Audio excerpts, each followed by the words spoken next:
This is my grandmother. I never knew her.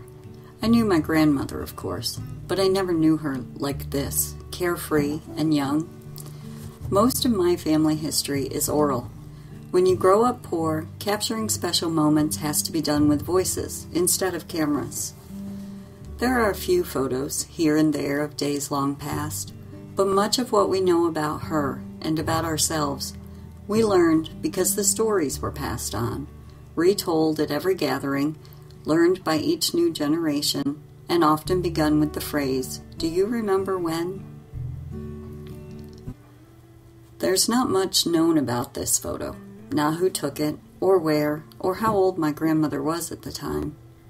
The woman next to her is her mother, my great-grandmother.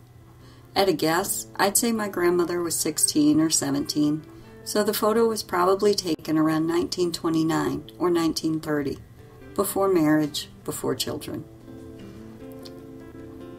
As far as I know, this is the only formal portrait taken when her children were small.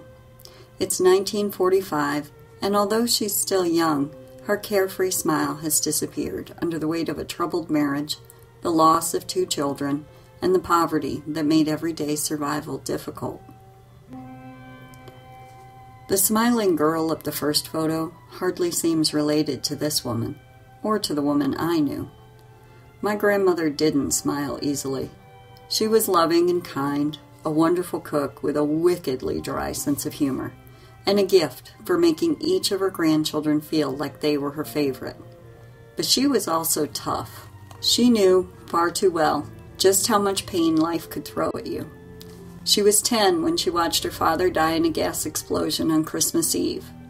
The day after the funeral, the gas company evicted her family from the company-owned house. At 16, she went into service as a live-in maid. At 18, she was informed that she would be marrying the son of the neighbors because the parents had agreed it was a good match. At the time this photo was taken, my grandmother was about 32 years old. She'd had 7 children, buried 2 of them. Over the next 7 years, she would have 4 more children, including my mother. Her 3rd youngest daughter would suffer a brain injury as an infant, and after a fall at school when she was 8 years old, my grandmother would fight doctors, family, and friends who believed my aunt would be better off in an institution. My mother often said that the woman I knew was not the woman she and her siblings knew growing up, and I'm sure that's true. Trying to corral 9 children and coping with one daughter's disability, keeping food on the table and a roof over your heads, the demanding daily chores necessary to running a home, it doesn't leave much time or energy to be cheerful or cuddly. But she was the example to 4 generations. She taught us that life is hard, particularly for women, but giving up or giving in isn't an option. You do what needs doing, you enjoy the good times for as long as they last, and you remember that the bad times are easier to bear when you have family on your side. When I look at this photo, I wonder who she was before marriage, before motherhood, before time and tears left their mark. Who was this teenage girl who became my grandmother? The question will never be answered. She died in 2003, just shy of her 90th birthday. I can never know that woman, but I know who she became. She was the one who stormed a hospital that was under a flu quarantine in 1969, when I was born 7 weeks early.